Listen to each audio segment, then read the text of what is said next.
Assalamualaikum warahmatullahi wabarakatuh. Salam sejahtera untuk kita semua. Pertama-tama saya ucapkan terima kasih kepada Bapak Yesung Alopadang ST MM selaku pembimbing utama saya, dan Bapak Tri Rahmanto ST MSc PhD selaku pembimbing kedua saya. Pada kesempatan kali ini saya akan mempresentasikan seminar proposal saya yang berjudul Pemanfaatan limbah tongkol jagung sebagai bioetanol dengan variasi volume pencampuran asam klorida pada proses hidrolisis. Seiring perkembangan zaman, kebutuhan akan sumber energi semakin meningkat. Namun, hal tersebut tidak diimbangi dengan ketersediaan sumber energi. Manusia masih sangat bergantung dengan bahan bakar minyak sebagai sumber energi. Minyak bumi terus-menerus dicari dan diambil demi memenuhi kebutuhan energi.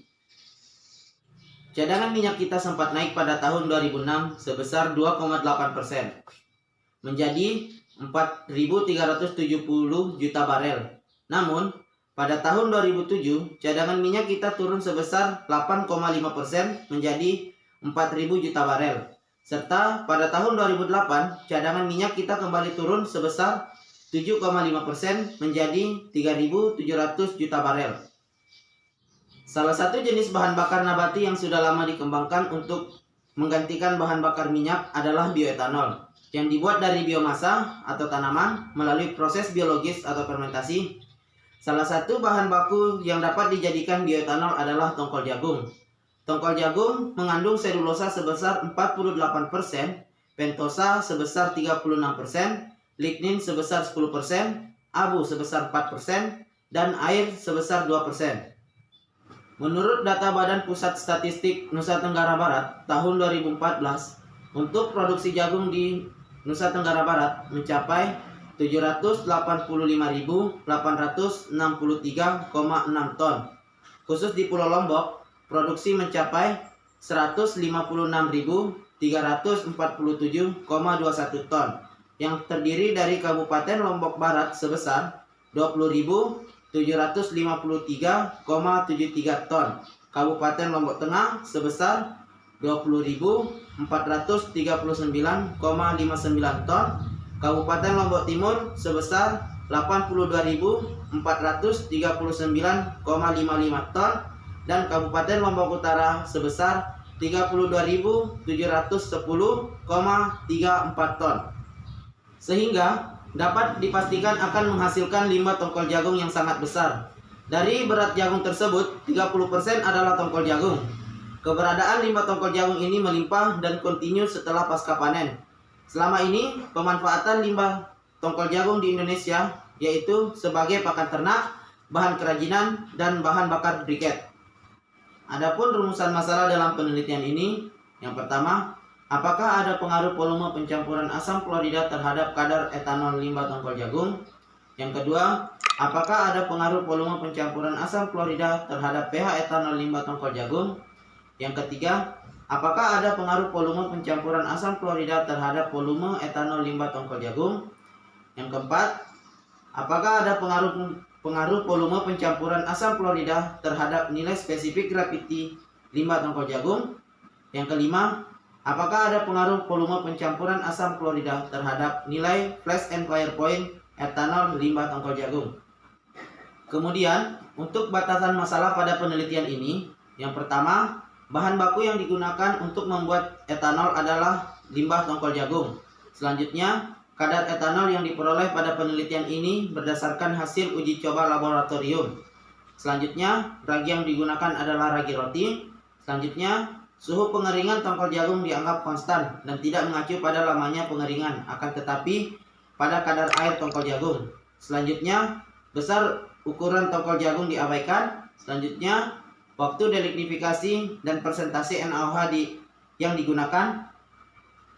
Selanjutnya, tidak menghitung proses perpindahan panas yang terjadi pada saat proses perebusan dan destilasi.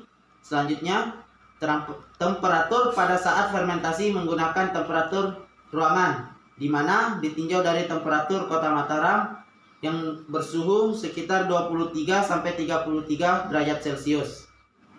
Adapun tujuan dari penelitian ini, yang pertama, untuk mengetahui kadar etanol limbah tongkol jagung dengan variasi volume pencampuran asam klorida. Yang kedua, untuk mengetahui nilai pH hidrolisis limbah tongkol jagung dengan variasi volume pencampuran asam klorida. Yang ketiga, untuk mengetahui volume etanol limbah tongkol jagung dengan variasi volume pencampuran asam klorida. Yang keempat, untuk mengetahui nilai spesifik gravity etanol limbah tongkol jagung dengan variasi volume pencampuran asam klorida. Yang kelima, untuk mengetahui nilai flash and fire point etanol limbah tongkol jagung dengan variasi volume pencampuran asam klorida. Adapun manfaat dari penelitian ini, yang pertama, bagi peneliti. Dengan adanya penelitian ini, peneliti dapat menambah wawasan khususnya dalam pembuatan bioetanol dari limbah tongkol jagung. Dan yang kedua, bagi Universitas Mataram, khususnya Fakultas Teknik, Program Studi Teknik Mesin, dengan adanya penelitian ini akan menambah akreditasi program studi teknik mesin, serta program studi teknik mesin dapat lebih dikenal di masyarakat luas. Adapun tempat penelitian ini dilakukan, yang pertama, Laboratorium Energi Baru Terbarukan EBT Fakultas Teknik Universitas Mataram untuk melakukan pengujian volume dan kadar alkohol. Yang kedua, Laboratorium Kimia Analitik Fakultas MIPA Universitas Mataram untuk melakukan pengujian gas kromatografi. Yang ketiga, Laboratorium Transportasi dan Jalan Raya Fakultas Teknik Universitas Mataram untuk melakukan pengujian flash and fire point. Selanjutnya, sistematika penulisan. Yang pertama, bab 1 menjelaskan tentang latar belakang penelitian, perumusan masalah, batasan masalah, tujuan penelitian, manfaat penelitian, sistematika penulisan, dan tempat penelitian. Bab 2 berisi penelitian-penelitian terdahulu tentang pembuatan bioetanol dari limbah tongkol jagung dan teori dasar mengenai asal-usul dari limbah tongkol jagung serta bagaimana cara menghasilkan etanol dari limbah tongkol jagung. Bab 3 berisi alat dan bahan yang digunakan dalam penelitian, pelaksanaan penelitian, prosedur penelitian, dan diagram alir penelitian. Bab 4 berisi tentang data yang diperoleh dari pembuatan etanol berbahan baku limbah tongkol jagung.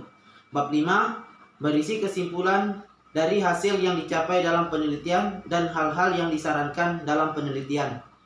Pada penelitian Fitriani DKK 2013, dari hasil penelitian diperoleh berat selulosa sebesar 5,729 gram pada waktu perendaman selama 28 jam. Sementara pada penelitian Asteria dan Agustinus 2013, kulit pisang dihidrolisis menggunakan larutan HCl 37% pada pH 1. Husna DKK 2016, kulit pisang kepok dihidrolisis dengan menggunakan HCl 5% pada suhu 100 derajat Celcius selama 60 menit. Dan Irfan DKK 2015 melakukan penelitian dengan pH fermentasi sebesar 4, 4,5, dan 5 dengan waktu fermentasi terbaik yaitu 4 hari. Adapun landasan teori pada penelitian ini, yang pertama, tongkol jagung. Tongkol jagung adalah salah satu limbah pertanian dengan kandungan lignoselulosa selain bagas, jerami padi, jerami gandum, sekam padi, dan lain-lainnya. Selanjutnya, bioetanol. Bioetanol adalah sebuah bahan bakar alternatif yang diolah dari tumbuhan, di mana memiliki keunggulan mampu menurunkan emisi CO2 hingga 18%. Ada 3 kelompok tanaman sumber bioetanol. Yang pertama, tanaman yang mengandung pati seperti singkong, tanaman yang mengandung gula seperti tetes tebu, serta yang berselulosa seperti batang sorghum. Bahan yang mengandung pati, glukosa, dan serta selulosa ini bisa dimanfaatkan sebagai bahan bakar alternatif. Delignifikasi. Delignifikasi merupakan suatu proses pemutusan ikatan lignin pada struktur lignoselulosa. Lignin pada lignoselulosa memiliki ikatan yang kuat sehingga selulosa sukar untuk dihidrolisis menjadi glukosa. Proses delignifikasi dapat dilakukan dengan cara alkali, pemanasan yang tinggi, atau penambahan enzim untuk merusak struktur lignin, sehingga membebaskan selulosa yang terdapat pada jaringan lignoselulosa. Selulosa hasil delignifikasi akan mudah untuk dihidrolisis dengan asam atau enzim selulase untuk mengubah selulosa menjadi glukosa dalam jumlah yang maksimal. Selanjutnya, hidrolisis. Hidrolisis adalah proses peruraian suatu senyawa oleh air. Proses tersebut dapat terjadi dalam suasana asam, basah, atau netral, tergantung pada senyawa yang bereaksi, serta karena enzim. Hidrolisis selulosa merupakan suatu proses yang dilakukan untuk menghasilkan glukosa. Ada dua cara yang digunakan untuk hidrolisis selulosa, yaitu dalam suasana asam dan secara enzimatis. Selanjutnya, fermentasi. Fermentasi adalah suatu kegiatan penguraian bahan-bahan karbohidrat yang tidak menimbulkan bau busuk dan menghasilkan gas karbon dioksida. Suatu fermentasi yang busuk merupakan fermentasi yang mengalami kontaminasi. Ada berbagai macam fermentasi tergantung dari hasil akhir fermentasi tersebut. Salah satu fermentasi yang telah berumur ribuan tahun adalah fermentasi alkohol atau etanol. Fermentasi ini dilakukan oleh mikroorganisme berupa khamir. Selanjutnya, proses destilasi. Proses destilasi dilakukan menggunakan alat destilator sederhana. Suhu destilasi yang digunakan yaitu menyesuaikan dengan suhu alat, yaitu 78 hingga 80 derajat Celcius. Adapun diagram alir penelitian. Yang pertama, persiapan awal, di mana peneliti mempersiapkan apa saja yang dibutuhkan dalam penelitian. Selanjutnya, studi literatur, di mana peneliti mengumpulkan jurnal-jurnal dan buku-buku yang digunakan dalam penelitian. Selanjutnya, persiapan alat dan bahan, di mana peneliti mengumpulkan apa saja alat dan bahan yang akan digunakan. Selanjutnya, pretreatment. Selanjutnya, proses delignifikasi dengan pencampuran 40 gram tepung tongkol jagung dengan 10 gram NaOH terhadap 1 liter air. Selanjutnya, proses hidrolisis dengan variasi volume pencampuran asam klorida 80, 90, 100, 110, dan 120 ml terhadap 1 liter air. Selanjutnya, proses hidrolisis dengan temperatur 90 sampai 100 derajat Celcius hingga mencapai Brix 15. Selanjutnya, proses penyaringan hasil hidrolisis. Selanjutnya, proses fermentasi. Selanjutnya, proses destilasi. Selanjutnya, pengambilan data. Selanjutnya, analisis data dan pembahasan. Selanjutnya, kesimpulan dan saran. Selanjutnya, alat dan bahan penelitian. Alat penelitian yang pertama, mesin penepung tongkol jagung, kompor, panci berbahan enamel, kain saring, spatula, fermentator, selang bening, Fractobrix, spektroalkohol, termometer, gelas ukur, timbangan digital, pH meter, alat destilasi konvensional, clamp open cup, dan gas kromatografi. Selanjutnya, bahan penelitian. Bahan penelitian yang pertama, tongkol jagung, air, asam klorida, natrium hidroksida atau NaOH, ragi roti, pupuk ZA, dan yang terakhir Aquades. Prosedur penelitian. Yang pertama, treatment. Pada proses ini, 5 tongkol jagung yang telah dikumpulkan akan diberikan perlakuan awal sebelum proses hidrolisis. Perlakuan yang akan diberikan yaitu secara fisik. Yang pertama, tongkol jagung yang telah dikumpulkan dikeringkan terlebih dahulu di bawah sinar matahari. Cara menentukan keringnya 5 tongkol jagung yaitu ditimbang sebelum dan sesudah dijemur menggunakan timbangan gantung. Jika berat massa tidak berubah atau tetap selama dijemur dalam beberapa kali penjemuran, maka 5 tongkol jagung dianggap telah kering. Karena massa dari 5 tongkol jagung tidak berubah, maka dapat dinyatakan kandungan air telah berkurang bahkan habis. Selanjutnya, yang kedua, setelah kering, tongkol jagung dipotong-potong menggunakan parang agar ukuran tongkol jagung lebih kecil agar lebih mudah dihaluskan dengan mesin penepung. Yang ketiga, tongkol jagung yang sudah dipotong-potong langsung dihaluskan menggunakan mesin penepung. Bentuk tepung lebih mudah dihidrolisis serta menghasilkan banyak gula reduksi. Setelah tongkol jagung menjadi tepung, barulah siap untuk didelignifikasi. Selanjutnya, proses delignifikasi.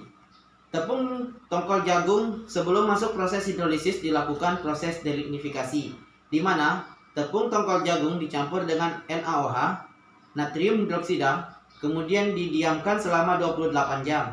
Setelah itu, dinetralkan dengan air hingga pH 7. Selanjutnya, penjemuran substrat tongkol jagung di bawah sinar matahari hingga benar-benar kering. Tujuan dilakukannya delignifikasi adalah untuk mengurangi lignin agar lebih mudah dipecah menjadi glukosa sederhana. Selanjutnya, proses penyaringan. Larutan hasil hidrolisis selanjutnya disaring dengan kain saring. Tujuan dari penyaringan yaitu memisahkan substrat dan larutannya. Selanjutnya, proses fermentasi. Dilakukan di dalam jerigen fermentator dalam keadaan suhu ruangan. Proses fermentasi dilakukan selama 4 hari dengan anaerob. Metode anaerob yaitu metode fermentasi dalam keadaan tanpa udara. Ragi yang digunakan yaitu ragi roti dengan 10 gram, pupuk ZA sebanyak 1 gram per liter airnya. Selanjutnya, proses destilasi. Proses destilasi dilakukan menggunakan alat destilator sederhana. Suhu destilasi yang digunakan yaitu menyesuaikan dengan suhu alat yaitu 78 hingga 80 derajat Celcius. Berikut tabel pengambilan data saya. Sekian presentasi seminar proposal tugas akhir saya. Lebih kurangnya saya mohon maaf. Wabillahi taufiq wal hidayah. Wassalamualaikum warahmatullahi wabarakatuh.